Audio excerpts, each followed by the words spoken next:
Fala pessoal, sejam bem-vindos a mais um episódio do Diocast. Aqui quem fala com vocês é o Ed e este é o terceiro episódio da quinta temporada do Diocast. Para marcar essas festividades de final de ano, mais um encerramento de ciclo, a gente decidiu fazer um episódio super especial e super bacana para vocês. E nós recebemos o Fábio Akita para conversar sobre tecnologia, metaverso, inteligências artificiais, redes neurais, enfim, todas essas nerdices que estão sempre movimentando o mundo da tecnologia. E essa conversa com o Fábio Akita rendeu um papo tão bacana, rendeu um papo tão legal, que nós decidimos dividir esse episódio em duas partes. Você vai assistir agora a primeira parte da conversa que eu e o Gil tivemos com o Fábio Akita. Foi uma entrevista, uma troca de ideia, foi uma interação muito interessante, muito divertida. E daqui a 15 dias você vai assistir aqui no Diocast também na íntegra, em vídeo, o restante da conversa. Foram mais de 4 horas de gravação, onde a gente se divertiu muito e pôde abordar diversos assuntos super bacanas, inclusive algumas coisas não tão técnicas, né? Foi uma conversa bem divertida realmente. Então, sem mais delongas, sejam muito bem-vindos a esse episódio do Diocast.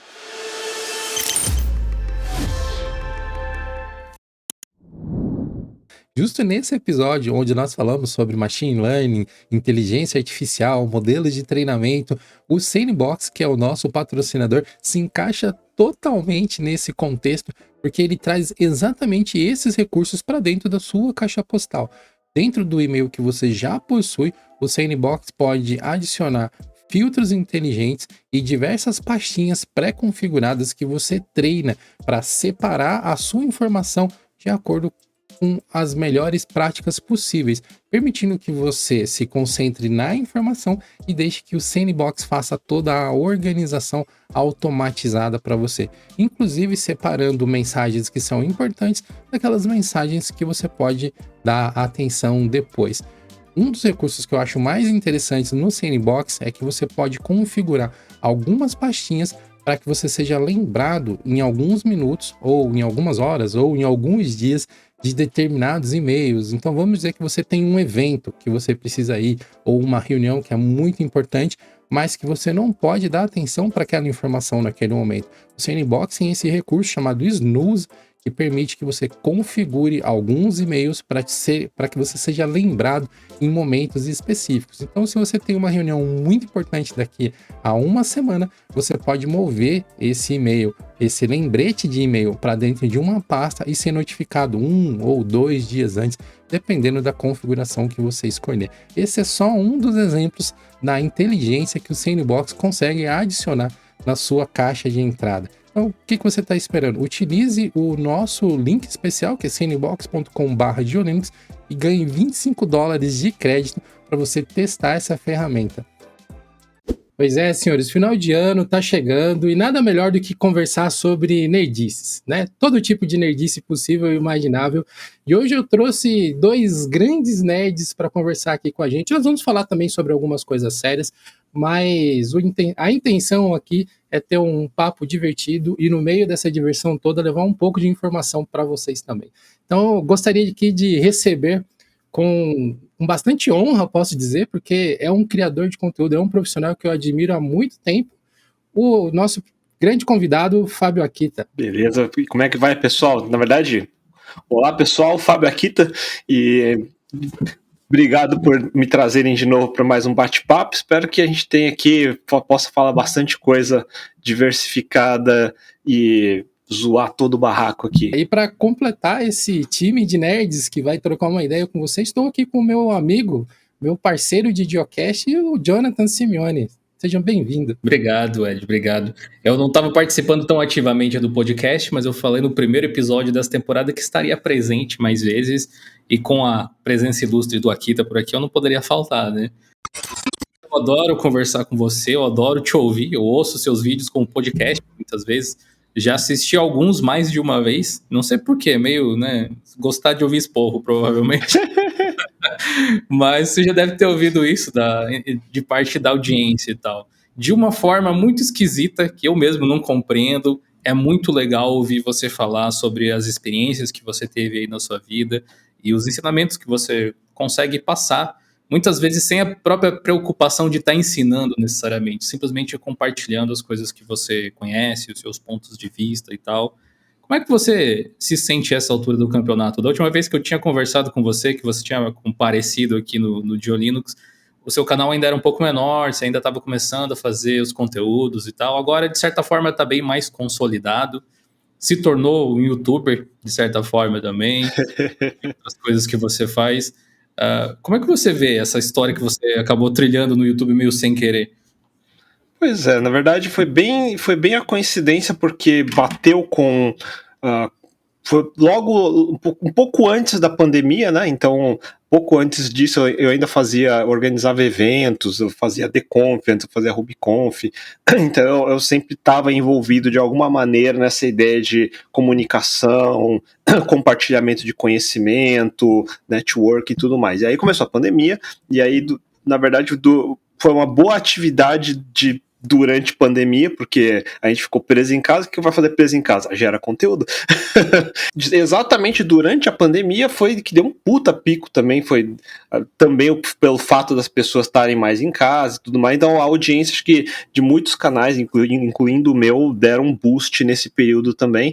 E aí uma coisa leva a outra, você vai fazendo mais conteúdo. E na minha cabeça a ideia do canal é realmente, como você falou, era ser um dump do meu cérebro, era assuntos que eu gosto, pesquisei, trabalhei, entendo o suficiente para falar, eu queria registrar de alguma maneira que possa ser útil para outras pessoas também. Então, é um conhecimento que meio que já estava acumulado, e eu já estou ficando velho, eu estou esquecendo das coisas e tudo mais, então é sempre bom ter um registro que até eu vejo de novo e falar, era isso que eu queria dizer, beleza. Então, tem isso também.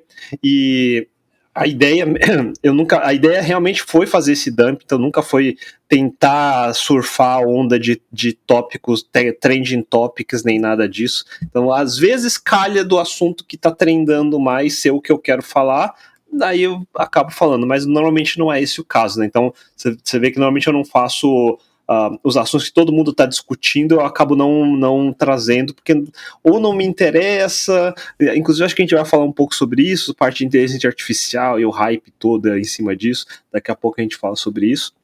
Mas você vai ver que não tem nenhum vídeo sobre isso no meu canal, e é mais porque eu não tenho muito interesse no assunto suficiente para parar e escrever sobre isso, por exemplo, ainda. Então, algumas coisas têm que acontecer para eu parar e fazer isso. Eu acho bem interessante a forma como você leva o conteúdo, né? Inclusive, eu sou um grande espalhador da palavra de Akita, porque tem um conteúdo seu muito especificamente, que é aquele do pare de terceirizar suas decisões. Cara, eu acho que eu devo ter espalhado isso em uns 1.500 lugares diferentes. Porque toda vez que alguém chega pra mim, o que você acha disso? O que você acha daquilo? O que eu faço? Eu falo, cara, calma, relaxa. Vamos dar um passo atrás primeiro? O que você quer fazer? Quais são os seus objetivos? Porque não tem como eu decidir isso pra você. E eu sempre recomendo, assiste esse vídeo aqui, depois a gente conversa de novo, pode ser? Esse tipo de assunto que você aborda, tipo, nesse vídeo aí, é aquele tipo de coisa que, no fundo, todo mundo sabe. Todo mundo tem um indício de que essa é a verdade, esse é o caminho, mas as pessoas, mesmo sem querer, às vezes gostam de se iludir para tentar se sentir melhor, eu acho, ou para tentar não se sentir culpadas pelo caminho que a vida tá tomando, alguma coisa desse tipo.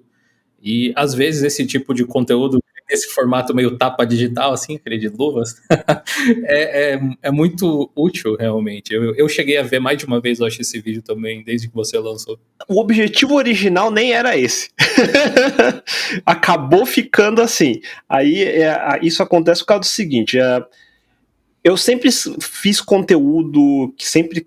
Eu gosto de tecnologia o suficiente para querer evangelizar sobre tecnologia. Toda vez que eu via uma coisa legal, eu queria falar sobre essa coisa legal. Então, seja videogame, seja linguagem de programação, seja framework, ferramenta, não importa. Então, eu fazia blog, escrevia sobre isso, fazia palestras, me deslocava de São Paulo para todos os cantos do Brasil para falar sobre coisas de tecnologia, sobre Linux, open source, todas essas coisas que a gente gosta, porque é um assunto que me motiva o suficiente para eu produzir coisas sem ser pago para isso.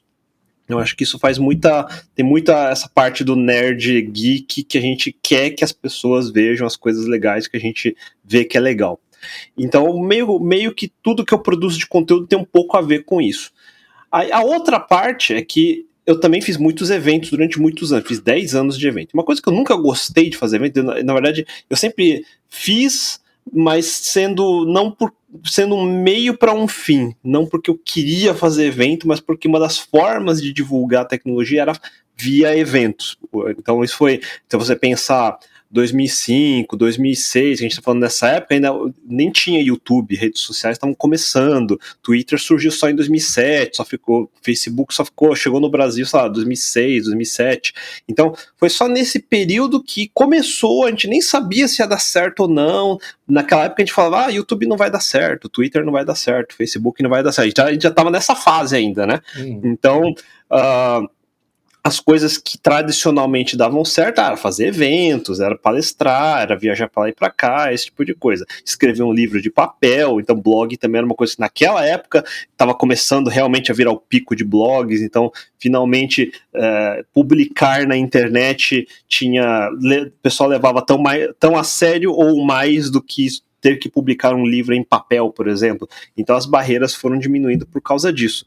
E durante esse período, eu não fiquei só fazendo isso. Então, eu estava com uma carreira de desenvolvimento de software, eu trabalhava como programador, aí no meio do caminho eu resolvi empreender, então teve todo o caminho de empreendimento, que é um caminho duro pra cacete, não é nada fácil.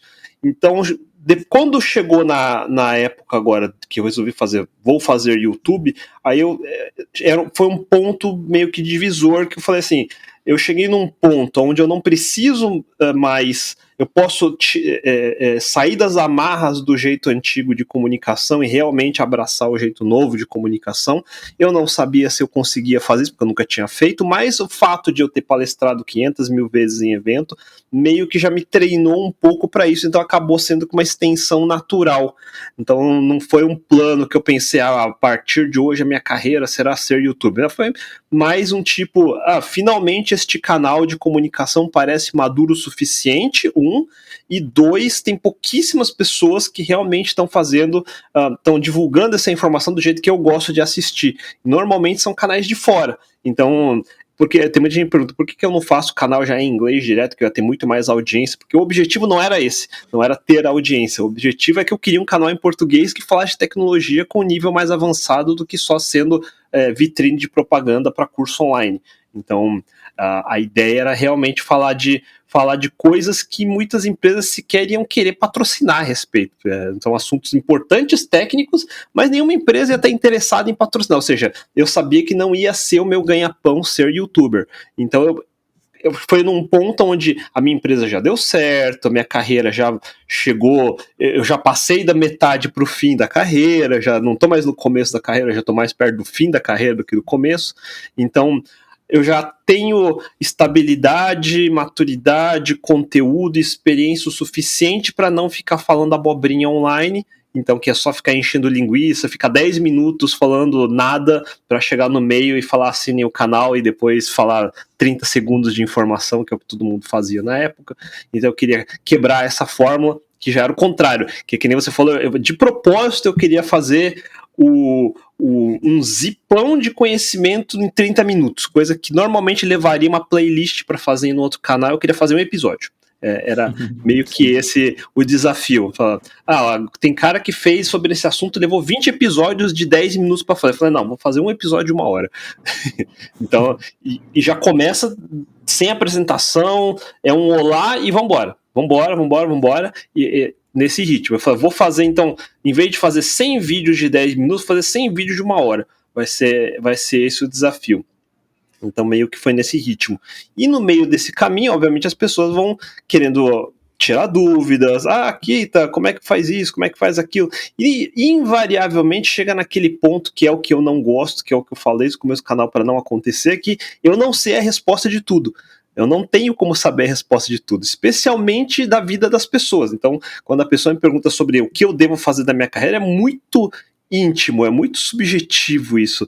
Eu não tenho como dar uma resposta para isso. E eu tenho medo, porque tem gente que realmente dá resposta para essas pessoas e elas seguem. E isso é uma irresponsabilidade muito grande, é por isso que eu tento ao máximo dizer, cara, o máximo que eu posso fazer é um chute absurdamente grosseiro que provavelmente se você seguir vai dar merda. E não é porque você é burro, é porque eu não conheço nada da sua vida. É simples assim. Eu posso te dar vários parâmetros, só que vão ser muitos parâmetros que normalmente as pessoas têm preguiça de acompanhar, falar, não, mas isso é muita coisa, é muito material. Eu falo, mas é sua vida, velho. Você não quer investir o tempo na decisão da sua vida e quer que eu te dê uma decisão rápida dela. Não faz sentido isso. Então, aí eu acabou virando esse meio semi-meme de Akita anti tirar dúvidas de qual curso fazer ou qual livro ler, tá ligado? Então, isso acabou pegando e meio que virou o moto da persona Akitando, vamos dizer assim. A gente também sofre exatamente desse mesmo mal, assim, as pessoas perguntam muito sobre o que elas devem fazer, às vezes com coisas um pouco mais simplórias, assim, que meio que tanto faz, tipo, qual distro eu devo usar, porque qual que é a melhor, não sei o que, essa coisa é uma das coisas mais comuns que a gente tem na história aqui, e o nosso posicionamento em relação a isso, porque a gente quer tentar ajudar de alguma forma, só que também não quer dar a resposta do jeito que você falou ali, porque não faz sentido dar essa resposta. É uma responsabilidade que nem tem como você assumir, porque se der merda, você vai fazer o quê com a pessoa? Mas a gente tenta mostrar ferramentas que possam ajudar as pessoas a decidir por si mesmas, sabe? Olha, se você estudar isso, se você olhar para aquilo, que é um pouco do que você faz também ali, que eu percebo nesses vídeos, assim. Eu acho que se você não tivesse, desde o começo, ou talvez meio que incorporado essa persona de... Eu não sei, é quase como um palestrante, um professor, alguém que tá dando conhecimento e quem quiser pegar, pegou, quem não quiser, vai a merda, sabe? Não tem problema. Talvez não tivesse dado tanto certo. Porque eu acho que é justamente essa falta de... aliás, esse desprendimento que você aparenta ter em relação a agradar, é uma característica bem legal, inclusive, é que as pessoas prestarem atenção. Eu gosto de observar essas coisas porque um campo que eu gosto de estudar muito, que não tem tanto a ver assim com essas nerdices, assim, de certa forma, é psicologia. Eu adoro mergulhar nesse tipo de literatura e tal. Eu fico sempre observando a interação das pessoas em relação aos assuntos e os caminhos que levam a determinados pensamentos, assim. E cada vídeo que você posta, olhar um pouco dos comentários é um deleite. É que é engraçado que, assim, tem os dois tipos de pessoa. Tem a pessoa altamente insegura, ansiosa, que tem síndrome de impostor e não sei mais o que ela vê você e fala assim, cara, qualquer coisa que você disser eu vou seguir cegamente porque eu sei que eu sou muito burro e você é muito inteligente. Existe essa pessoa. Por outro lado, existe a outra, que é assim... não, esses caras não manjam porra nenhuma, é só aparência, não é nada, vocês estão seguindo o cara, ele é só hater, negativo. Ele nunca ouviu nada do que a gente escreveu, do que a gente falou, nada, mas ele viu o meme em algum lugar e ele passa a repetir isso. Tem os dois tipos, tem esses dois extremos, são os dois mais extremos, assim. Os dois estão errados, obviamente, como sempre tem um range no meio do caminho, e no final das contas, o que eu tento deixar mais claro é assim, cara, não tem problema você seguir o que alguém fala. Às vezes, se por exemplo, eu gosto de, sei lá, investimentos, falar sobre finanças. Se o Warren Buffett aparecesse na minha frente, é óbvio que eu ia parar de fazer tudo e eu ia ouvir o que esse cara tem a dizer. É fato. Não tem como, assim, tipo, por mais que eu estude na minha vida, eu não vou ser metade de um Warren Buffett. É verdade, eu não tenho o que fazer, entendeu? Então, você ouve, eu vou seguir cega, se ele falar, se ele um dia ficasse velho, gaga, malicioso e resolvesse falar merda, eu ia seguir? Provavelmente não, entendeu? Mas eu tenho que ouvir alguém que simplesmente ultrapassou todo mundo nas últimas décadas, então o track record dele é absurdo, então ele obviamente tem alguma coisa que ele fez certo, e se eu conseguir pegar um pouquinho disso, é útil, é verdade, isso realmente funciona. Então, mas você tem que saber escolher essas pessoas, né? Tipo, um Warren Buffett é uma coisa meio óbvia, assim, tipo, no mundo das finanças. O problema que eu vejo é que o mundo de influencers, no geral, da qual nós fazemos parte, eu não queria fazer parte disso, mas eu faço parte também, fazer o quê? Diluiu tanto isso, que hoje em dia você acredita num cara rico que só é rico porque ele vende o curso de ficar rico. Aí você fala, velho, Não faz nenhum sentido isso, cara. Por que você... mas o cara é rico. Eu falei, eu sei que ele é rico. Você tá pagando ele. Não tem nenhum outro motivo pra ele ser rico, entendeu? É tipo o curso sobre como vender curso, né? E também é a mesma coisa, tem o mesmo ciclo, assim. Como alguém que gosta muito das áreas de marketing digital e coisas assim, eu até consigo entender o valor que alguns desses caras que fazem conseguem trazer. Porque ao mesmo tempo que eles estão usando as técnicas que eles estão vendendo para as pessoas para vender o próprio produto deles, que se trata de um curso sobre vender curso, se você for esperto o suficiente para perceber essas coisas, vai ter lições interessantes que você pode aplicar ou não, dependendo do produto que você vai tentar vender. O problema é achar que o ato de comprar o curso resolveu o seu problema. É que nem o cara que acha que porque usou canudinho de papel ele salvou o planeta.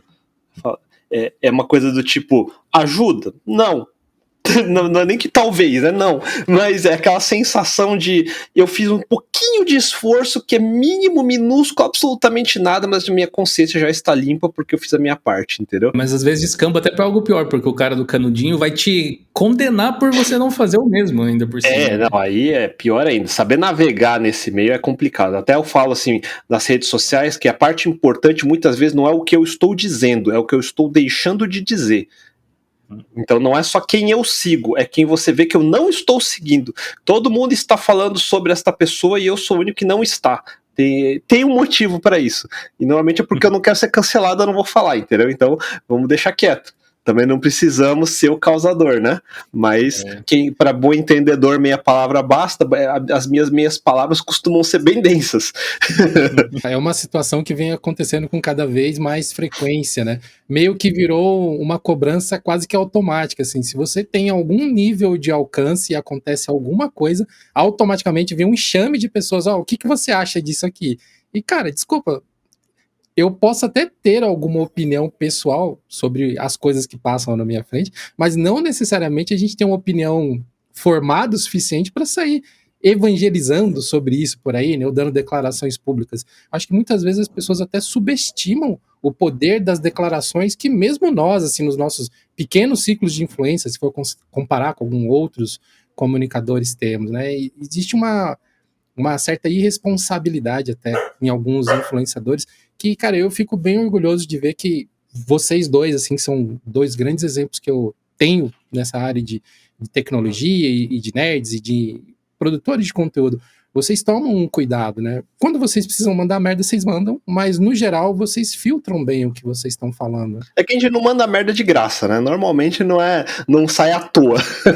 Tipo, não é um hobby. Ninguém daqui manda alguém a merda por prazer, né? Tem situações onde o diálogo ele é promovido e tem outras que a pessoa só quer estar por cima.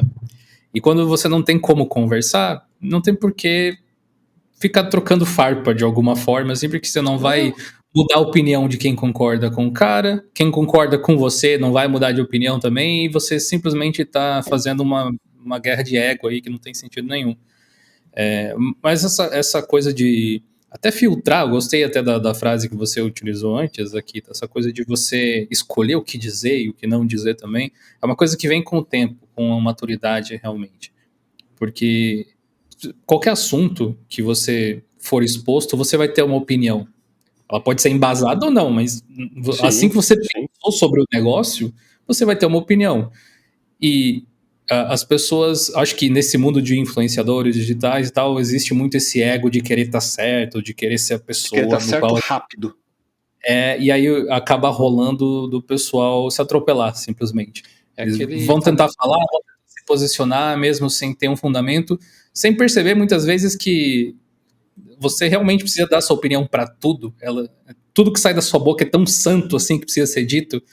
Às vezes não. A maior parte das vezes não. Eu acho que é aquele caso da pessoa querer dizer que ela falou isso primeiro, né? Tipo, depois que estourou, é engraçado. Ela fala, tá vendo? Eu já tinha dito isso aí, ó. É o que eu chamo do mendigo de like. É o cara que, por exemplo, ele nem assistiu o vídeo que eu fiz, ele ouviu a bolha dele falando, aqui tem uma bosta, falou merda, não sei o que lá. E aí ele começa, ele quer ser o cara assim, não quer nem ser o mal nem o bom. Fala assim, eu conheço o cara, ele não é tão burro assim, talvez não era bem isso. Tipo, o cara começa a discutir sem nem saber do que é, mas quer ser o. Não, deixa que eu vou mediar isso aqui. Porque eu sou autoridade aqui, deixa que eu medio, tá ligado? Você fala, velho, você nem sabe do que você tá falando. É bizarro, assim, tipo, por que você tá entrando na conversa se você nem sabe qual é o assunto? A gente falou disso aqui num podcast. Eu acho que a versão estendida dele deve estar disponível para os membros do canal até. A gente tava falando sobre aquele livro do Gorila Invisível. Não sei se você leu esse. Não. Que ele é mais voltado à psicologia e tal também. E aí falava-se muito dessa coisa do Não é aquele desejo. experimento que passava um gorila atrás das pessoas e ninguém percebia. É dos caras que fizeram esse experimento, o livro, exatamente. Ah, da hora, conheço. Aí eles falavam sobre essa questão de o desejo de você ser grande, digamos assim, e acho que isso passa por todos nós, na realidade. Ser grande não é necessariamente você ser uma figura gigantesca na sociedade, é você se sentir valorizado de alguma forma, ou importante. E parece que a internet, as redes sociais, elas são uma máquina de dropar essas micropílulas de importância que as pessoas ficam desesperadas com a boca aberta assim embaixo do bocal dessa máquina esperando as pílulas caírem, e elas vão tentar fazer qualquer coisa para ter esse micro momento de, olha só, eu tô mediando, se eu tô mediando eu sou importante, eu estou acima. Exato, exatamente.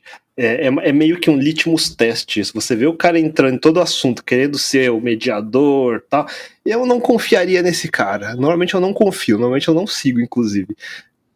Bom, essa vida de criador de conteúdo não tem um lado não tão fácil assim, mas tem um lado que eu acho que é bem, como eu posso dizer, ele é recompensador de diversas formas, porque você também entra em contato com, eu diria até a maioria das pessoas traz um feedback muito positivo, não só por dizer que gostou do material que você fez, que te admira e os caramba quatro, mas por perceber que as discussões que você propôs acabaram trazendo uma elaboração de conteúdo bem sadio, às vezes, na seção de comentários, por exemplo, nas redes sociais em geral, assim.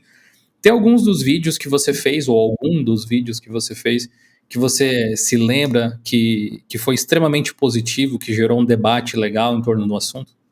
Tem. Acho que tanto dos dois lados, tanto positivo quanto negativo, tem um mais positivo, que é o guia definitivo de Aprendendo a Aprender, que inclusive a segunda metade dele é onde eu falo sobre a Escola 42, por exemplo, que é uma das poucas instituições de ensino que segue um pouco o modelo que eu acredito que faz sentido para quem realmente quer levar a sério uma carreira de programador e tudo mais. Então, muita gente não sabia que existia alguém fazendo isso, não sabia que existia um modelo que é diferente de todos os cursos que ele está fazendo, e então abriu os olhos de muita gente que ele só entendia um certo tipo de metodologia de aprendizado. Então ele não sabia que existia outra maneira e que poderia ser 10 vezes melhor. Então foi uma coisa que para muitos foi mind-blowing no nível, caraca, não imaginava que isso existia, que podia existir. E eu falo, é verdade. E a parte interessante, assim, de pessoas como a gente que já está há muito tempo,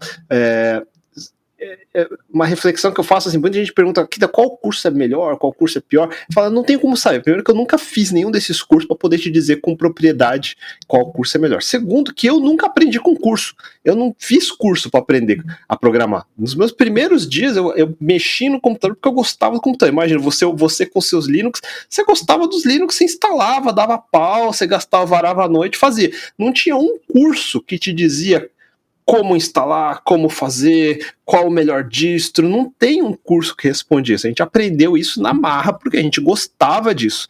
Então, isso, acho que essa é a principal diferença. E hoje em dia, a lavagem cerebral foi tão grande que a pessoa ela acredita que está aprendendo alguma coisa só de estar colecionando a compra desses cursos. A gente coleciona a compra do curso. Ele não tá nem usando, mas ele coleciona. O fato dele colecionar parece que eu estou na direção. Né? Nessas promoções de Black Friday que eles vendem curso a R$2. Exato.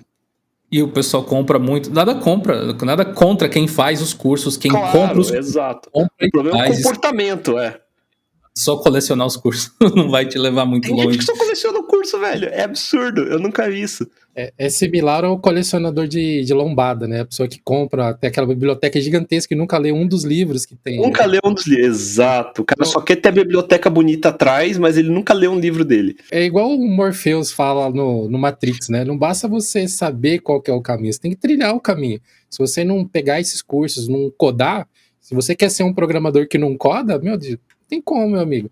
Que é até um assunto que a gente vai abordar daqui a pouco, não vai ter inteligência artificial que vai salvar a sua carreira, não. Se você não souber o que a inteligência artificial tá cuspindo do outro lado ali, né? A gente até pode entrar nesse assunto agora, porque esse é um gancho interessante, porque mesmo que você saiba programar minimamente, seu emprego nunca esteve garantido, e nesse momento menos ainda.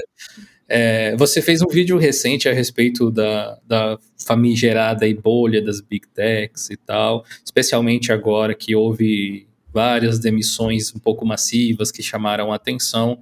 Uma análise que eu diria muito interessante a respeito da evolução econômica desde a época da pandemia até agora, né?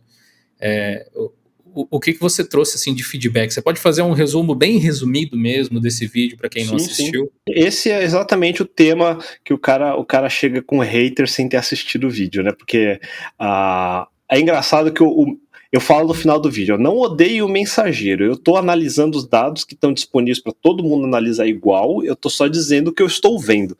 Aí o cara começa, aqui está dizendo que o mercado acabou. Eu falo, eu acho que não, porque na minha empresa está contratando. Eu falo,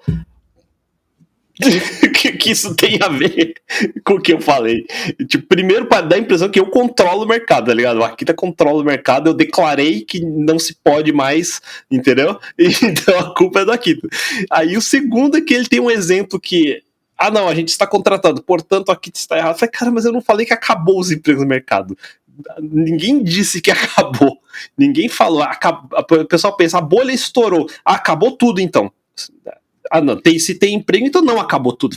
Caralho, velho, qual que é a dificuldade? Você percebe, eu percebo isso às vezes, alguns assuntos um pouco mais complexos que eu tento explicar, que às vezes o problema é a compreensão de português básico, que é a interpretação de texto, assim. Teve uma vez que eu fui perseguido, aspas, assim, perseguido pela comunidade, aspas de novo, porque são só algumas pessoas, do Arch Linux, porque eu estava analisando modelos de negócio de sustentabilidade de distribuições Linux. Eu disse, olha, modelos como o Arch Linux são propensos a fazer com que distribuições assim acabem ao longo do tempo.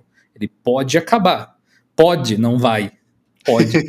Pronto, o Diego Linux declarou o fim do Arch. Não, o pessoal começou a dizer, você não manja nada, tá dizendo que o Arch Linux vai acabar, que não sei o que lá. Eu estava dizendo, não, olha só, é um modelo de distribuição que ele é muito legal, tem vários, mas ele é sustentado pela comunidade. Se as pessoas que estão ali não encontrarem mais interesse naquilo, não existe uma empresa que utilize aquele sistema dentro de um produto, na época, né, ou alguma coisa desse sentido, que fizesse com que ele fosse insubstituível, ainda mais no mundo Linux, onde você chuta uma lixeira, sai 3 distros. E aí o pessoal que é muito fã ficou meio... assim, né? Demorou um tempo até eles esquecerem isso, mas enfim, é o mesmo tipo de problema de interpretação de texto. Que interpretação e o famoso fanboísmo, né? O fanboísmo, o cara cegamente, eu sou arte na veia. Eu sou arte também, tá? Mas eu sou arte na veia. Quem fala mal de arte tá errado. Tipo, é um padrão, né? Ele não entende que ele acha que está defendendo alguma coisa, mas ele não entende que é o contrário. Inclusive, se realmente tem um defeito e ele passa o pano nesse defeito e não quer consertar, ele está piorando o ambiente, não está melhorando. Essa que é a grande diferença. Quem realmente gosta, pega a crítica, conserta e melhora. Esse sempre foi o espírito de open source. Agora o cara acha que é time de futebol, tipo, ele tem que torcer e quem torcer contra está totalmente errado contra ele, entendeu? Sim, então esse nível de fanboísmo não faz sentido. E quem é desse nível que tá aqui só para ser macaco de auditório, ele não tem espaço nesse porque ele não tá contribuindo com absolutamente nada, ele só tá piorando o ambiente, ele não tá melhorando de forma nenhuma. A gente não precisa de alguém sendo macaco de auditório. A gente precisa de alguém que aceite as críticas, que discuta com a gente, que diga por que eu tô errado, que pegue o meu vídeo, por exemplo, aqui, então, essa conta que você fez, aqui faltou 2 zeros. Fala, puta, isso realmente faz muita diferença se faltou 2 zeros, entendeu? Fala, caralho, realmente a conta muda completamente a conclusão se faltou esses 2 zeros depois da vírgula aqui. Então, esse tipo de discussão faz sentido. Muitos dos meus vídeos, se você olhar as erratas, muitos técnicos, tem erratas ali, que as pessoas falam, aqui, na hora que você fez esse shift binário aqui era 0,1, virou 1,1, na verdade estava errado. É verdade. Então, tem coisas que passam às vezes, porque eu escrevo, gravo, edito sozinho, não tenho ninguém que revisa.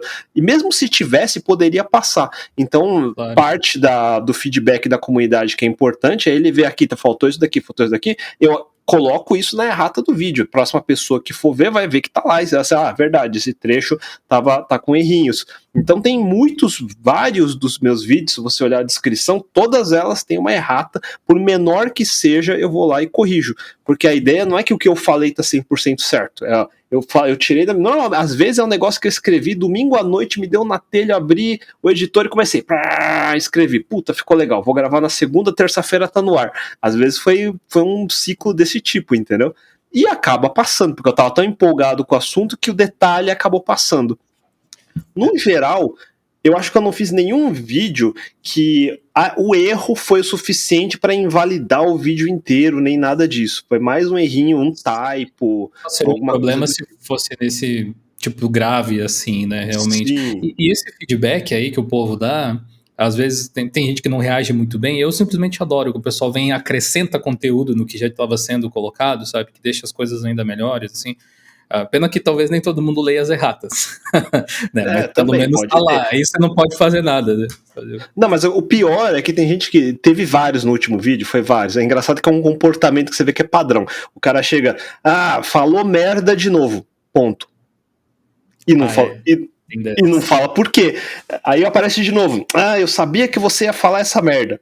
Ponto. Mas é que o cara é importante demais pra gastar o tempo dele explicando por que. E ele escreve assim, eu não vou gastar o meu tempo explicando, mas obviamente está errado. Eu falo, caralho, velho, você é Deus, né? Caceta, desculpa, velho, me diz onde que é a sua igreja que eu vou dar um dinheiro lá, cara. Puta que eu pariu. Até a forma como você comunica meio que gera um pouco essa reação nas pessoas, né?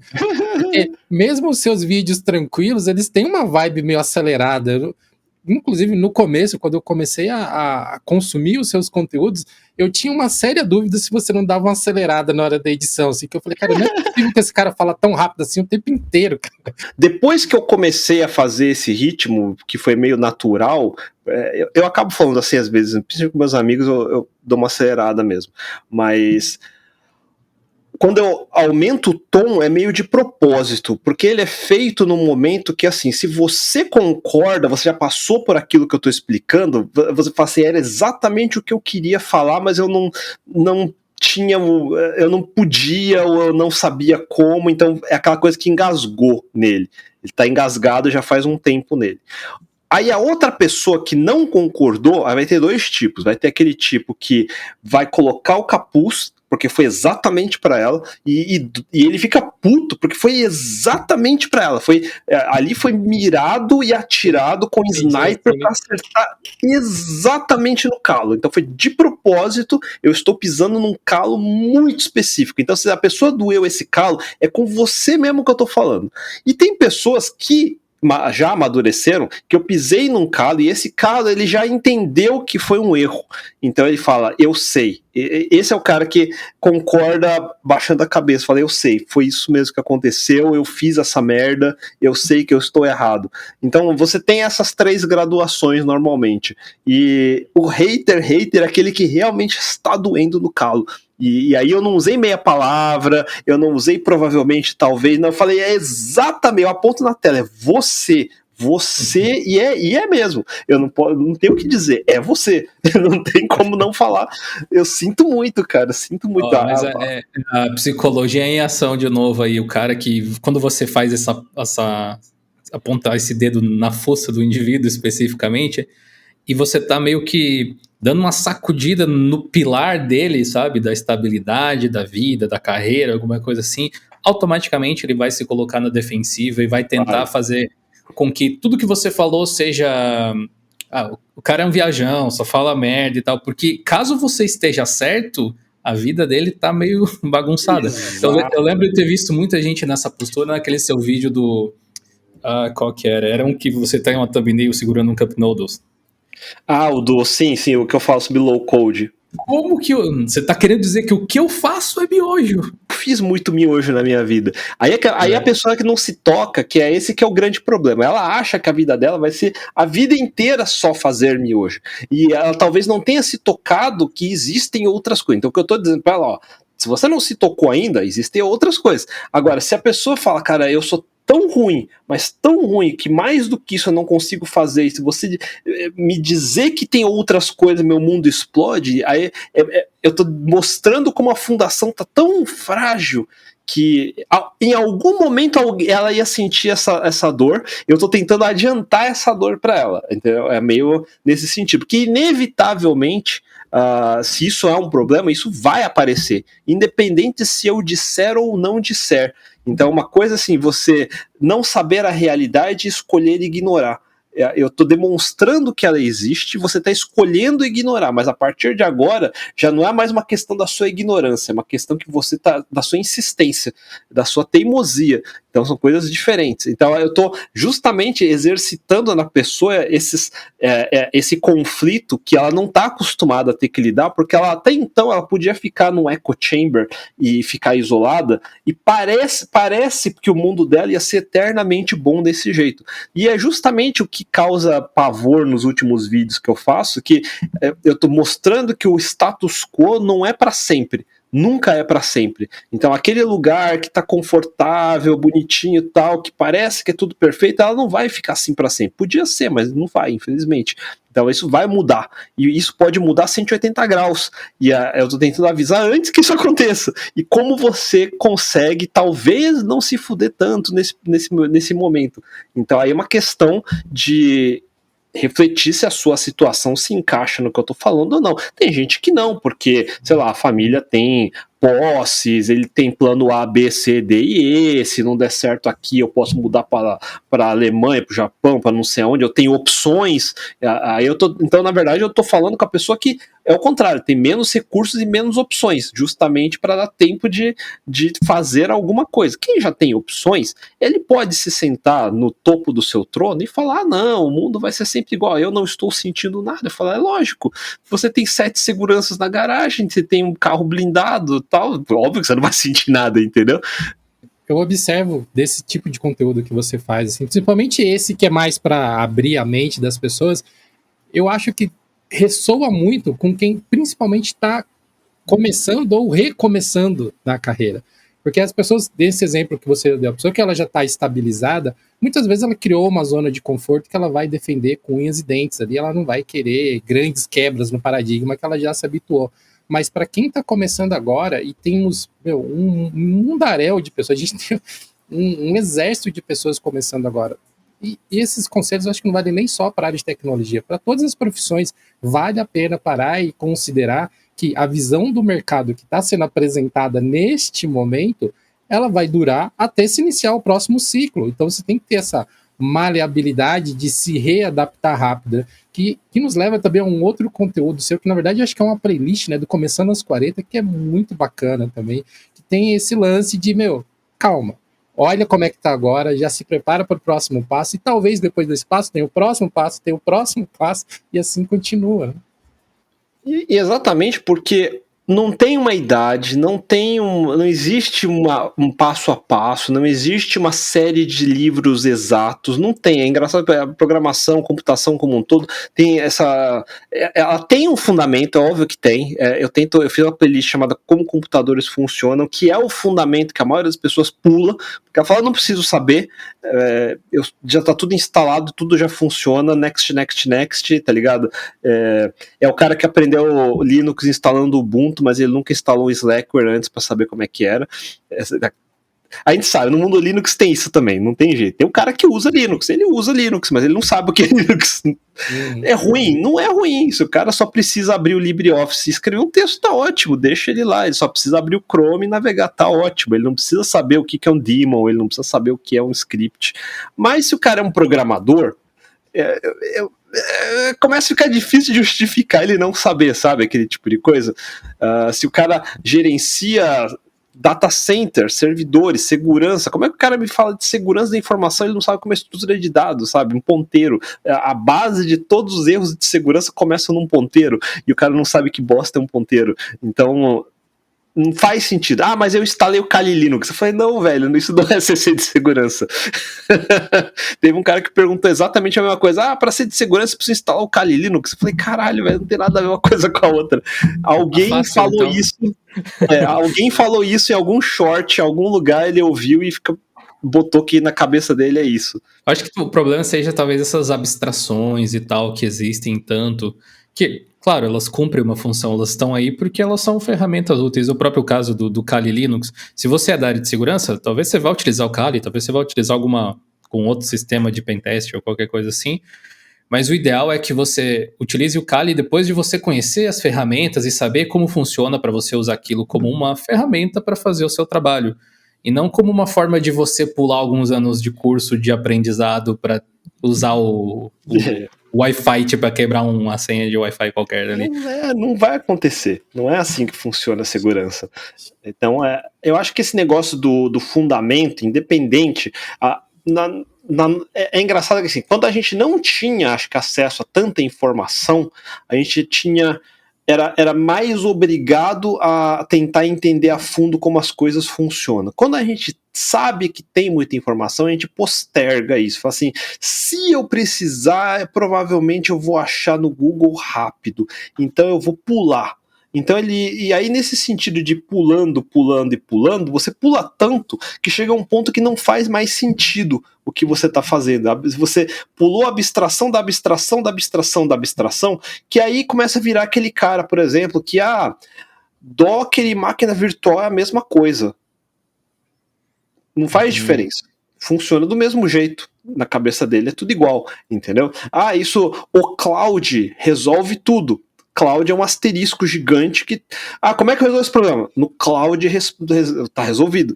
Esse negócio de escalabilidade, o cloud resolveu. E segurança, o cloud está resolvido. Tudo se resolve no cloud. Se você não tem... Você quer uma resposta genérica para tudo, o cloud resolve esse problema, entendeu? Cara, com isso que você falou agora, imediatamente eu imaginei uma tirinha do vida de suporte, sabe? O cara fala, o Cloud resolve, e daqui a pouco entra um cara, eu sou o Cloud. Exatamente.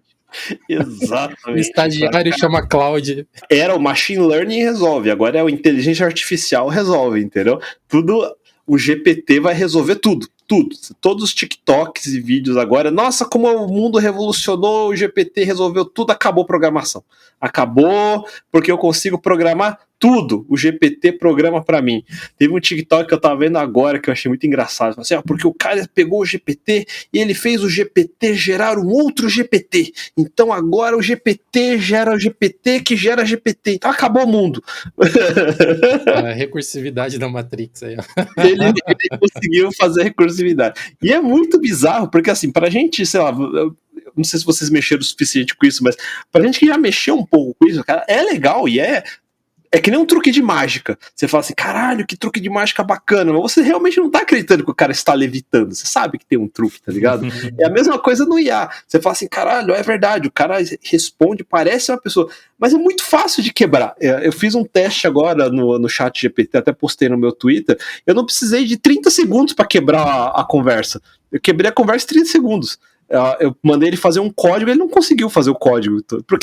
Por que funciona? Porque a maioria das pessoas manda fazer Hello World. Hello World ele sabe fazer. Não é difícil de fazer Hello World. Aí eu mandei ele fazer um códigozinho que nem é tão difícil assim, e ele não conseguiu fazer o código. Ele fez os comentários e não conseguiu escrever o código no meio. Deu um glitch assim no meio do caminho. E eu fiz algumas vezes isso. Aí eu tentei conversar com algumas coisas mais específicas e ele não conseguia responder. Ele chegou várias vezes e falou, eu não consigo responder isso que você está falando. Eu falo, eu sei que você não consegue, você não foi treinado para isso, mas o problema é que o range de conhecimento das pessoas é tão pequeno que cabe dentro do que ele foi treinado. Então parece impressionante. É que nem uma criança de 5 anos conversando com um robozinho que você programou em Basic, qualquer coisa. Ele vai achar inteligente pra caramba, porque o repertório que uma criança de 5 anos tem é muito pequeno. Então, qualquer resposta que o programinha responder vai ser absurdo para ela, porque, nossa, essa máquina consegue responder tudo que eu pergunto para ela, é porque o seu tudo é muito pouco. No final, é isso que se resume, o seu tudo é muito pouco. Então, eu até falei, ninguém entendeu, eu sei que ninguém entendeu, porque a quantidade de likes é muito baixinha, ninguém respondeu hater, porque ninguém entendeu, mas eu falei, a sua empolgação com o IA é inversamente proporcional à sua capacidade de chegar no limite dela. Bem por aí, eu acho mesmo, assim. Eu acho que as pessoas acabam imaginando... Eu boto culpa na ficção científica, muitas vezes, mas o pessoal fica imaginando IA como uma coisa extremamente futurística, dominadora, um ser pensante, quase um deus, assim, às vezes. Quando o que a gente tem hoje são ferramentas que funcionam bem quando acopladas a determinadas tarefas específicas, assim. Exato. Para realizar, muitas vezes, problemas com um escopo um pouco mais fechado. Tipo esse caso aí que você estava falando, por exemplo. Uma que a gente vem documentando recentemente, até no blog a gente postou, se eu não me engano, né, sobre o Stable Diffusion para criar aquelas imagens e tal. Muito legal, né? Tipo, realmente é impressionante até, dependendo do que você vai fazer. Impressionante. Mas chega um ponto assim que para a maior parte das pessoas você vai mostrar, olha, você acredita que o computador criou esse tipo de coisa aqui? Se eu mostrar isso para minha mãe, ela vai dizer, eu achei que já criava mesmo. Não é uma coisa tipo super fantástica para todo mundo, até você plugar em algo que faça mais sentido, que te ajude a realizar alguma tarefa. E, na verdade, ele resolve muitas tarefas que são mundanas, na verdade. Então, por exemplo, se eu pegar uma imagem que eu tinha uma foto retangular, e aí eu queria que estendesse a imagem, eu queria um quadrado, a famosa, se fosse um quadrado eu postava no Instagram sem ter que cropar, sabe aquela coisa? Aí se eu conseguisse redesenhar nesse pedaço, e é isso que o Stable Diffusion, um DALL-E 2, eles conseguem fazer muito bem isso. Você consegue colocar ali, redesenhar aquele pedaço e vai ficar quase perfeito. Vai ter, obviamente, um artefato ali que você retoca no Photoshop. Tá ótimo, um trabalho que se você fosse fazer do zero, sozinho, ia levar ali uns 3 dias fazendo no Photoshop até ficar perfeito, e ele faz em 30 segundos, tá pronto.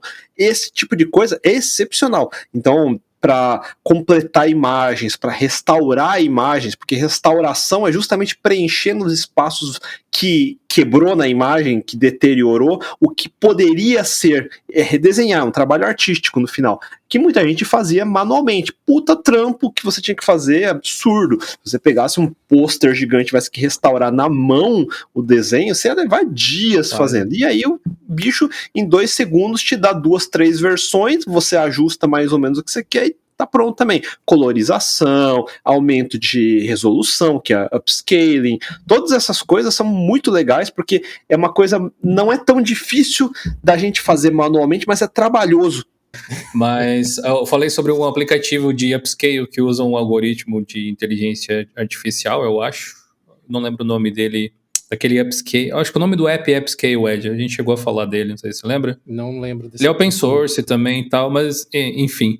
Eu utilizei ele para restaurar fotos antigas, assim, de família, mesmo que eram, tipo, pequenininhas. Sim. E aí você consegue esticar. Não fica perfeito, claro, mas fica ok.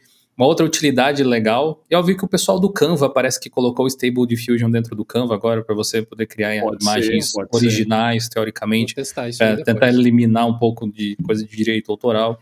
O próprio Photoshop, o lance de você conseguir reconhecer o fundo de uma imagem, o foreground, para recortar e deixar... Tem os neural filters agora, sim. Acho que esse é um ponto interessante também, né, pra gente, até complementando o que você acabou de falar, Akita, do range de conhecimento, né? Tipo, se você é uma pessoa que desenha um bonequinho de palito todo torto e você pega um Stable Diffusion, cara, você vai achar que aquilo ali é ciência alienígena, você vai achar que é mágica. Agora, se você pede para um Moebius sentar e desenhar, desculpa, Stable Diffusion, ficou difícil para você aqui a conversa. Inclusive, a gente fez um conteúdo para a NVIDIA recentemente, falando do Omniverse, que é a rede deles, que tem várias aplicações muito bacanas em linha de produção e tal. E ali tem tanto a inteligência artificial aprendendo com as coisas que estão acontecendo, quanto o aprendizado de máquina, que é treinando em cima de dados repetitivos para achar a melhor rota de saída para algumas coisas. A gente até comentou, acho, num vídeo que a gente tentou explicar inteligência artificial em pouco tempo, tipo, acho que foi um vídeo de uns 20 minutos, assim, as principais áreas, ao menos, do campo. E uma coisa que a gente se dá conta tentando fazer isso é que o termo IA ou inteligência artificial é uma super simplificação de um universo tão amplo, sabe? É tipo você dizer assim, ó, é tipo cloud, ou você falar assim, é a internet. É isso, é tecnologia, isso, resolvi então o problema. Funciona para encerrar uma conversa com quem não entende, mas quando você for... com o que você trabalha? Eu trabalho com TI. É que agora, assim, por causa também do hype, mas porque a utilidade realmente é grande, muitos aplicativos comerciais agora estão saindo com funcionalidades de ou machine learning ou inteligência artificial, que nem a gente falou do Photoshop com neural filters. Então agora você consegue cropar a imagem, ele completar para você a imagem que ficaria uma barra preta. O Photoshop já consegue, ele tem, acho que crop com fio, smart fio e tudo mais. Então ele consegue, hoje você consegue pegar, eu quero tirar a pessoa do background, então isso também já funciona quase que perfeito, especialmente em coisas que antes era chato de fazer na mão, que é você conseguir tirar cabelo e colocar em alfa. Isso é chato de fazer, chato. Você tem que mexer em channels, você tem que mexer um monte de coisa manualmente. Então, era até uma técnica avançada que só cara bom de Photoshop conseguia fazer. E hoje, com 2 cliques, está feito. Porque eu consigo. Esse é o tipo de coisa que inteligência artificial, machine learning, vai melhorar em fazer. Coisas que não são difíceis, mas são trabalhosas de fazer. Então, classificação é uma delas. Então, quando a gente fala em estatística, machine learning, é basicamente estatística e probabilidade. Então é basicamente você criar relevância, classificação, categorização em cima de dados, de uma montanha de dados que facilita para que eu consiga encontrar a coisa mais relevante, por exemplo. E no caso de um DaVinci Resolve, acabei de baixar, ele tem um negócio absurdo, que é você grava sua voz em qualquer ambiente, com chiado e tudo mais, ele com 2 cliques ele tira tudo e fica animal, fica perfeito. Então, esse tipo de coisa, antigamente, de novo, você ia ter que manualmente mexer nas ondas e tudo mais. Nossa, é um saco de fazer, ele nunca fica perfeito, e agora ele sabe como setar direitinho, porque justamente a inteligência artificial é por falta de uma palavra melhor, um escravinho que fica ali testando todas as possibilidades até chegar no parâmetro que eu considero como ok. Então o IA é alguém que eu dou uma chicoteada assim, ele vai trabalhar mais duro para mim, para chegar num ponto onde eu gostaria. Se eu tivesse que fazer na mão, levaria uma semana, e aí eu chicoteei ele o suficiente para ele fazer em 30 segundos. É mais ou menos assim que funciona uma IA. E o problema de IA mesmo, Deep Learning e tudo mais, é que a gente vê o GPT, a gente vê o DALL-E, o Stable Diffusion e tudo mais, eles são modelos pré-prontos que eu, como usuário destilado, eu posso usar via uma interface, fazendo um chat e tudo mais.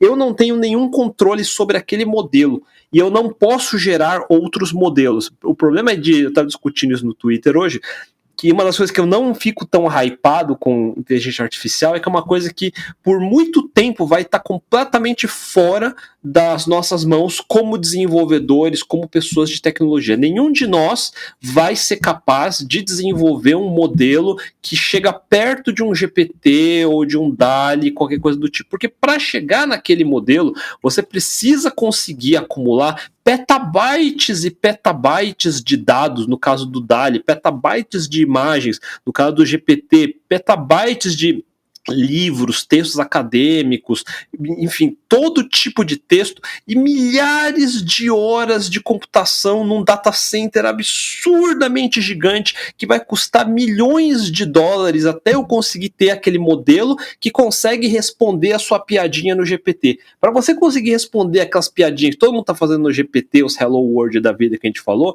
custou milhões de dólares. E é o máximo que ele vai conseguir fazer. Fora dos limites que ele não foi treinado, ele não tem o que fazer, ele não vai conseguir. Mesmo um DALL-E 2, um Stable Diffusion, não é difícil se você quiser ir muito além do que ele pode, ele não consegue também. Certos tipos de imagem fica uma droga, fica horrível, não fica bonito. A gente só mostra as imagens que ficaram bonitas, mas para cada uma imagem que ficou bonita, tem umas 100 feias que ele gerou errado antes, que a gente não posta. E isso custou muito processamento. Então, o custo de você gerar um bom modelo de IA é fora das nossas capacidades como desenvolvedor. Então, eu, como desenvolvedor, não vou conseguir fazer um modelo. Uma tech startup não vai conseguir fazer um bom modelo. As únicas empresas do mundo capazes de fazer modelos que são realmente úteis, que é pouco mais do que uma brincadeira, vai ser uma Microsoft, o Google, o Facebook, vai ser uma Samsung, uma Xiaomi, vai ser só essas grandes empresas que já têm dezenas de produtos coletando dados que eu posso usar para gerar modelos. Agora, se eu resolver, vou fazer um concorrente do Stable Diffusion, boa sorte para mim, eu não vou conseguir fazer nunca. Eu não vou ter acesso à diversidade de imagens e vídeos, é pior ainda, porque eu tenho que brigar agora com licenciamento, com uma série de problemas de copyright que vai aparecer, ou seja, eu não vou ter músculo jurídico para lidar com esse tipo de coisa, porque a partir do momento que a minha IA resolve gerar com bias num certo tipo de artista que é copyrighted e o cara vai processar, velho. E como é que eu vou discutir isso agora? Vai ser uma puta já briga. Deu treta com o Copilot lá da Microsoft, né? É difícil prever o futuro, né? Mas a gente sempre gosta de dar uma lustrada na bola de cristal e fazer a tentativa. Mas você acha que existe uma possibilidade desse tipo de coisa ficar acessível para pessoas comuns em algum momento? Então, essa parte de criação mesmo, desenvolvimento que você estava falando. Então, o problema são os modelos. Com o tempo, vão começar a aparecer vários modelos diferentes. Agora a gente está fazendo os mais óbvios, né? Começou com o modelo de identificar gatinhos na internet, óbvio, né? Sempre vai começar com gatinhos, não está errado. Mas isso evoluiu para conseguir identificar imagens melhor, para conseguir gerar imagens melhor, e aí uma vez treinado esses modelos, uma NVIDIA que vocês estavam falando, eles têm data centers animais, gigantescos e acesso a todo tipo de material que eles possam precisar, por isso que o modelo que eles têm num DLSS que tem nos 3090, nos 4090 agora, eles conseguem fazer coisas absurdas, que eu acho impressionante mesmo, é realmente impressionante. Eu consegui pegar uma imagem Full HD e dar upscaling para 4K em tempo real a 60 quadros por segundo, é absurdo, é absurdo. Eu consegui, no DLSS 3 agora, que eu consigo gerar um frame interpolado novo por cada frame e aumentar de 60 para 120 frames por segundo, é absurdo. E eu não estou gerando na GPU esse frame, ele está aparecendo do nada, puf, uma inteligência artificial está redesenhando mais rápido do que minha GPU conseguiria gerar aquele novo frame. Esse tipo de aplicação é muito foda, é absurdo. Para game é uma aplicação muito foda, para arte é uma aplicação muito foda. Para mais do que isso, aí eu começo a ir mais longe, que aí a gente começa a falar dos problemas que a gente não quer ouvir, mas é o que vai acontecer. E fica muito mais rápido também, câmeras de segurança identificar o seu rosto, se você está interligado isso com o seu Pix, por exemplo, eu consigo bloquear a sua conta, sabe? A gente começa a entrar numa certa área que essa eficiência começa a ficar bem problemática se os únicos tipos de instituição que vão ter controle sobre esse black box, e é um black box, vão ser instituições do tamanho de um Google ou de governos. Então, a gente não tem muito o que fazer, esse é que é o problema. Então, a gente vai estar à mercê, de fato, não precisa ser uma Skynet, basta ser o que já é hoje, e eu já consigo, em milionésimos de segundo, localizar pessoas onde eu quiser, porque eu tenho feed de todas elas. Então, o que vai melhorar com o tempo é que pegar o feed de informações que hoje está distribuído e consolidar num lugar só vai ficar cada vez mais e mais fácil, porque hoje em dia todo mundo tem um desse no bolso. Então eu estou transmitindo as minhas informações o tempo todo. É muito fácil de me rastrear. É facílimo de me rastrear hoje em dia. Qualquer organização desse tamanho, com uma IA desse tipo, realmente consegue saber muito facilmente o que eu estou gastando, qual é o meu perfil, não só para me mostrar ads, mas como para controlar o que eu possa querer fazer ou não, por exemplo. Então tá bem nessa direção. E não é uma questão agora se eu consigo fazer uma IA ou não. Eu não consigo impedir que ela faça isso, na verdade, porque esses dados estão sendo processados o tempo todo em tempo real. Então, o máximo que eu posso fazer, que é a grande discussão que tem no mundo open source também, é quanto eu consigo evitar contribuir com esses dados dentro dessas redes, na verdade, que é a parte mais difícil, né? aquela famosa discussão dos que se o serviço é gratuito, o produto é você, nunca foi tão verdade. Cara, e nesse cenário que você está explicando agora, tem um caso que a gente pode citar que ele some e volta assim com uma frequência alarmante também, que é o Clearview, aquela empresa que coletou dados da internet, imagens, fotos, e catalogou milhões de pessoas, aí, principalmente ali na Europa, né? Acho que aqui nas Américas isso acabou não sendo tão forte, e recentemente teve até uma decisão, um dos tribunais lá da Europa decidiu a favor de uma das pessoas que processou a Clearview, mas vai ter vão recorrer e vão recorrer de novo e vão recorrer de novo, mas esse é um exemplo muito claro, né? A gente tem tantas ferramentas nos monitorando e de maneira meio que aleatória. A gente está tão presente publicamente em redes sociais, em sites, a gente está compartilhando o nosso rosto, as nossas informações o tempo inteiro, que, daqui a pouco, eu acho que até daqui a pouco é um pouco de eufemismo, né? Acho que já tem gente por aí que já sabe mais da gente do que a gente mesmo, né? Na China já é assim, na verdade. Você já usa um aplicativo tipo... Esqueci o nome daquela porcaria lá. Não era Line, é o... Weibo. Acho que era Weibo, não lembro. O aplicativo que todo mundo usa na China, que inclusive é o seu e-wallet e tudo mais. Não é o WeChat? O WeChat, acho que pode ser o WeChat, mas enfim, ele já tem hoje fácil, se um GPT da vida consegue conversar com você, entender Natural Language Processing, NLP, então é muito fácil reconhecer tudo que você está digitando, então é muito fácil de filtrar o que você está falando e flagar imediatamente, e uma vez tendo um sistema que é equivalente ao nosso Pix, por exemplo, eu posso bloquear acesso à sua conta, se o seu ID, sua carteira de trabalho e de motorista também está no meu aplicativo, eu posso bloquear todas elas, eu evito que você possa se movimentar, eu evito que você possa comprar coisas, eu evito que você possa falar, eu posso evitar tudo, eu posso te trancar para fora, é Black Mirror total, na verdade essa é a parte mais interessante do IA, fazer uma imagem de gatinho bonitinho é trivial, essa é a parte fácil, fazer um poema, grande bosta fazer um poema, isso não é difícil de fazer. Então, a parte interessante é essa aplicação, porque não tem muitas outras aplicações que realmente chamam a atenção para um tipo de conglomerado que precisa pagar milhões e milhões de dólares para gerar modelos, porque não é o que eu vou fazer? Vou gerar imagens de gatinho, vou gastar 100 milhões de dólares para fazer um modelo para gerar imagens de gatinho? Quando que vai ter o ROI disso? Nunca, não vai ter, entendeu? Então, onde que vai ter o ROI disso? Algum lugar que precisa desse tipo de informação rápida e que vai processar petabytes de dados para tirar conclusões imediatas. Então, vai ser na CIA, vai ser na NSA, vai ser nesses lugares, não vai ser no Gmail. A gente não tem nem como entender o problema de direito, né? Porque tudo isso que a gente falou até agora, assim, são tipo especulações baseadas... Chapeuzinho de alumínio, exatamente. Exato. E aí, quando algo do gênero acontecer, de fato, talvez a gente vá pensar em soluções que até agora nem são pauta, a gente nem consegue chegar no início dessa conversa direito, assim.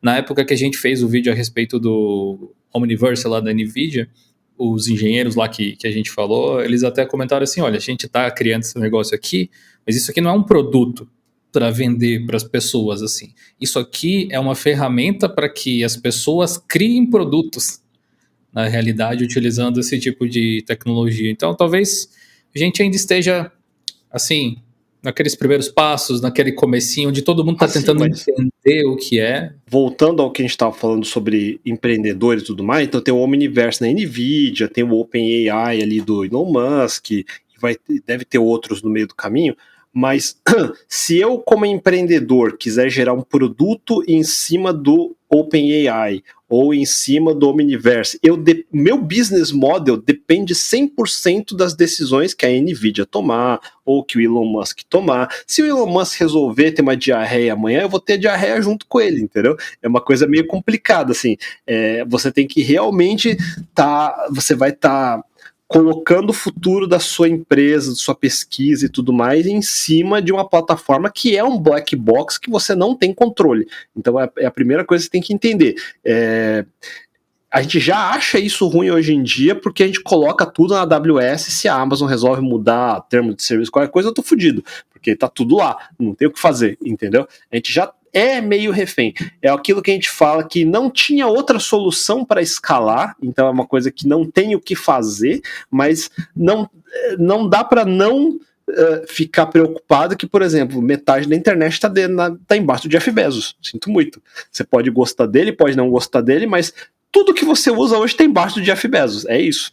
O seu cu está na mão do Jeff Bezos. O lance da inteligência artificial, da AWS que você falou, é tipo, mudar o problema de lugar, né? Basicamente. Sim. E se você for ser muito criterioso, igual tem, sei lá, um Stallman da vida gosta de ser, né? Bom, basicamente toda a sua interação humana, seja tecnológica ou não até, depende invariavelmente da relação que você tem com o trabalho que outra pessoa desenvolve. Esse não é geralmente o problema. O problema é quando você concede talvez um poder que talvez você nem tenha tido a intenção de conceder em primeiro lugar, fez isso sem eu nem sabia que isso poderia ser um poder. Exatamente, e você não tem como suspender a sua participação naquilo. Tipo, essa questão aí de você, ok, eu preciso colocar um site na internet, mas eu não quero colocar na Amazon. Você vai ficar dependente de outra empresa, então. Você pode mudar o problema de lugar ou alguma coisa. Se eu não gosto de Jeff Bezos, mas então vou ter que deixar no Bill Gates, não tem jeito. Até chegar no ponto que você pensa, ok, aqui não funciona mais. Aqui já não compensa, o retorno do investimento não acontece. Todas as boas tecnologias a gente gosta porque são convenientes, mas ela esconde por trás um risco que eu sou obrigado a dizer, ok, eu não tenho nada mais que eu possa fazer. Não há nada que eu possa fazer, eu sou obrigado a ceder, não tenho o que fazer. É que nem eu estava falando do Pix, é uma tecnologia excepcional, é difícil de imaginar não ter. Só que o problema é que se amanhã eu xingo o Xandão no Twitter, ele não gosta, ele pode falar, desliga o Pix dele. Pronto, tô sem minha conta. Eu não tenho nada que eu possa fazer, absolutamente nada. Eu tô fora do sistema. Então isso é um problema. Só que, então, ela fala, então não xinga o Xandão. Fala, beleza, é o máximo que é o que eu tenho que fazer. Eu sou obrigado a chegar nesse ponto. Então aí é que fica aquela sensação bittersweet de é confortável, é conveniente, porém, agora eu virei o escravo de alguém. Ainda tem uma questão assim que aí, sei lá, entra até uma coisa um pouco mais filosófica, talvez, que é quando é uma empresa que você contratou um serviço, alguma coisa assim, você pode até dizer que não tinha muitas opções, mas você tinha a opção até de não empreender, se não quisesse. Não ia chegar onde você queria, mas é uma opção que você tem. Agora, quando se trata do governo, não é como se você pudesse dar um opt-out. Daí é complicado. Exatamente, o Snowden que o diga, né?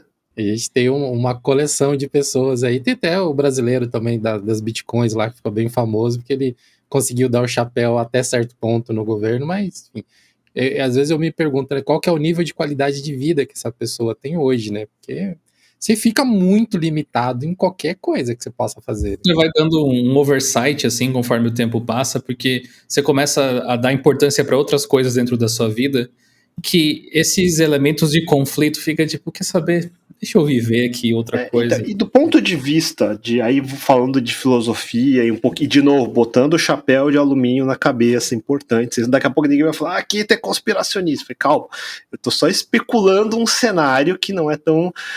Enfim, vamos lá. É muito interessante que exista um DALL-E 2, um Stable Diffusion, um ChatGPT, porque eles dão uma cara amigável para IA. Então, nesse exato momento, tá todo mundo hypado que IA é uma coisa bacana, legal, eu só vejo vantagens e elas são divertidas. Esse que é o consenso. Ninguém está pensando mais em IA como alguma coisa que pode ser ruim, que pode ser má, que é a imagem que tinha antes, a imagem Skynet. Então, o marketing em torno de IA foi muito bem feito, que ela virou 180 graus a opinião de todo mundo para, sim, IA é bacana, eu preciso de IA, todos amamos IA, vão fazer TikTok de IA, porque IA faz poemas para mim, e faz imagens de gatinho, ela não pode ser má se faz imagens de gatinho, entendeu? Então é food for thought que é importante de ter, né? Cara, esse aí é um ponto muito bacana que você tocou, porque sempre me lembra que as ferramentas, normalmente elas são um meio para você chegar num resultado. A ferramenta raramente é o resultado por si só. E aí você Exato. imagina, esses dias mesmo eu tava vendo um update que saiu daqueles robôs lá da Boston Dynamics, que eles têm aquele robô quadrúpede que parece um cachorrinho, e eles licenciaram para uma empresa que agora, de acordo com as leis regulatórias lá dos Estados Unidos, fica aberto para a iniciativa privada comprar aquele robô quadrúpede com armas de fogo. Então, eles armados. Aí eu fiquei pensando, ok, você tem um robô que ele é quase impossível de derrubar, ou que se você derruba ele se levanta muito rapidamente, porque ele já foi treinado para isso. E olha só que legal, agora ele tem uma IA que consegue distinguir perfeitamente seres humanos de qualquer outra coisa. Tipo, mira perfeita num robô que é muito difícil de derrubar. Cara, se não é nos Estados Unidos, eu não, né? Não podia ser em outro lugar. Tem muito a cara deles, isso que é incrível. E se for falar em teorias da conspiração, tem várias teorias. Eu devia fazer um Infowars aqui. Só pra sacanear. Mas o Elon Musk, eu acho muito engraçado que ele parece muito aleatório, cara. Eu não sei até onde ele realmente é aleatório, até onde ele realmente pensa no que ele tá fazendo. Porque se você pensar que ele é só um louco, encaixa. Se você pensar que ele é um gênio do mal, Lex Luthor, também encaixa. É bizarro, porque a compra do Twitter, por exemplo, eu acho foi engraçado que teve a teoria da conspiração deles com a Binance. Vocês viram isso? Não, eu não vi, não. Acho que eu Foi logo no dia seguinte, eu acho que fechou que eles iam comprar de fato o Twitter. Aí a Binance, eu acho que foi parte que ajudou a financiar o CZ da Binance. Foi meio 500 milhões, alguma coisa do tipo, ou mais. No dia seguinte, a Binance lança um índice de criptomoedas na Binance, chamado Bluebird Index. Dentro desse Bluebird Index, você tem 3 moedas. Você tem a Meta não, é a... Caramba, eu esqueci o nome da raposinha, que é a carteira de Ethereum. Esqueci o nome. Tem essa... Tem a BNB, que é o token da Binance, e tem o Dogecoin, que o tio Musk gosta. E é muito engraçado isso ter surgido, MetaMask. Porque... MetaMask, isso, tá, a moeda Mask. E aí a teoria da conspiração, de novo, chapeuzinho de alumínio e tudo mais, é que o tio Musk gostaria de replicar o WeChat na América, que é transformar o Twitter no WeChat, transportar valor dentro do aplicativo do Twitter, ele se tornar o Pix, entre aspas, entendeu? E para fazer isso, ele poderia usar criptomoedas, por exemplo, a BNB da Binance, e a Binance sendo a infraestrutura que possibilita isso de funcionar, tendo o MetaMask como e-wallet e tudo mais, e você começar a ter esse tipo de infraestrutura dentro de um Twitter, por exemplo. Puta teoria da conspiração, isso pode... Não tem a mínima noção se isso é possível de fazer, pode levar muito tempo, mas enfim. Os caras ficam lançando coisas tipo Bluebird Index. Pra que você vai provocar? Chama de qualquer coisa. Por que você vai chamar de Bluebird Index? Vai se fuder. Você quer que a gente faça conspiração, né?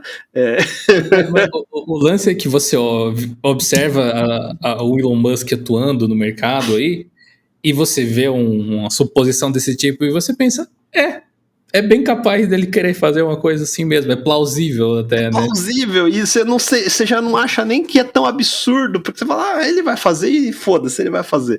Você já tá acostumado que ele vai fazer, porque ele falou, vou fazer Neuralink, ele tá fazendo, vou fazer Starlink, já tá feito, vou fazer SpaceX, tá feito também. Fala, caralho, velho, não é possível, o que tá acontecendo aqui? Falando em Starlink, você tinha uma, né? Tinha Starlink. Eu cheguei a usar, eu comprei, foi compra de impulso. O problema é que eu moro no apartamento e mantendo dentro do apartamento não faz nenhum sentido, tá ligado? Mas faz a review do equipamento e o que você achou? Não, é excepcional, é excepcional. Eu imaginava muito pior, muito bem feito. Eu peguei a versão 1.0 dele, já tem a versão 2.0. E aí, se você for numa região que não tem internet, também não tem prédios, não tem interferência, porque a antena ele se movimenta, né? Ele não fica parado, ele fica mirando para o satélite mais próximo, então ele fica se autocalibrando ali. Então, dependendo da área de cobertura e tudo mais, é muito bom, é uma internet de 100 megabits às vezes, funciona bem. A latência não chega a ser tão ruim, não dá para você jogar competitivo online, mas para streaming tá excepcional, fazer call de Zoom tá excepcional. Isso me levanta até uma questão que eu acho interessante às vezes de trazer, porque a gente fala com uma certa frequência até desses assuntos a respeito de privacidade, segurança, até mesmo liberdade no sentido estrito da palavra mesmo, né? Mas, e é bem fácil, sem querer, às vezes a gente acabar pintando de vilão todas essas empresas que criam essas coisas assim. Claro, todas as ações têm um lado negativo, tem uma forma com que se você for negativo o suficiente, você consegue ver o negócio descambando para o negócio maligno. Mas ao mesmo tempo, tem tantas coisas boas que eles trouxeram para a humanidade que talvez a gente não tivesse podendo contar essa história para você agora, se empresas não tivessem investido em ferramentas, esse tipo de coisa, né? O caso ali da internet do Elon Musk ou de outras empresas, acho que o Google tem algo assim também via satélite, por exemplo, que consegue levar acessibilidade a pessoas em locais remotos, por exemplo, uma ferramenta de inclusão digital, de trazer pessoas que estão em locais, às vezes, que sofrem com catástrofes ou com guerras. E economicamente não faria sentido construir antenas, às vezes, que é tão ruim o terreno que não seria viável economicamente de fazer uma antena, por exemplo. Às vezes eu também fico meio assim, olhando para uma propaganda que aparece para mim, que o Google colocou na minha frente, de tão certeira, mas ao mesmo tempo eu penso, eu estava querendo realmente comprar isso aqui, obrigado, facilitou a minha ideia de pesquisar sobre os assuntos. Assim. Então tudo tem seus aspectos positivos e negativos que às vezes a gente esquece de enaltecer. Eu só não queria passar a impressão para o público que a gente está sendo... é só negativo, concordo. Concordo. Na verdade, é por isso que aí é que vem o cautionary tale, assim, que é importante. Assim, a gente não pode nem ser fanboy cego e nem ser exclusivo cego também. Tem valor dos dois lados, não tem jeito. Não tem como sobreviver. Que nem eu falei agora, Pix é excepcional. Não tem como viver sem ele agora. Mas tem que ficar esperto. Não pode deixar chegar num ponto onde vira uma ferramenta contra mim. Até enquanto ela for a meu favor, é excepcional. Mesma coisa, o Starlink, excepcional. Eu espero que ele não se torne o Lex Luthor e resolva usar para coisa que não deveria, né? Aquela coisa. Tem como saber? Não tem. Então a única forma disso acontecer é para isso que existe livres mercados, que ele não seja a única opção, ele não seja o monopólio, ele não seja o lobby que escreve as leis. É aquela velha história. Você tem que ter os dois lados. Ele não pode se tornar o próximo Rockefeller, coisa do tipo. Eu acho que o resumo desses últimos papos que a gente pode colocar para o nosso público que está escutando o Geocast agora é: mantenha sempre um ceticismo saudável. Sabe? Você não precisa colocar todos os ovos na cesta, mas também não precisa quebrar todos os ovos, sabe? Use os que você precisa, mantenha os outros com acesso fácil e assim você vai caminhando.